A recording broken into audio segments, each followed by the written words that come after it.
The opening ceremony of the Beijing 2022 Winter Olympics was praised by sports organizers and media in Bangladesh, while students and academics are also not lagging behind in pouring in appreciation for China.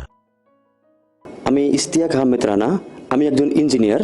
আমি অনেক Chinese game সম্পর্কে শুনেছি, তবে অলিম্পিকটা একটু অন্যরকম ছিল।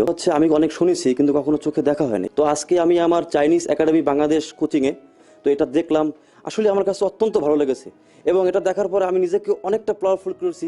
মনে হচ্ছে যে I am very so happy. নিন হাও, আমি সাইদুর রহমান, বরিশাল থেকে এসেছি। আমি এই চাইনিজ একাডেমিতে চাইনিজ ভাষা শিখতেছি নিজেকে গড়ে তোলার জন্য।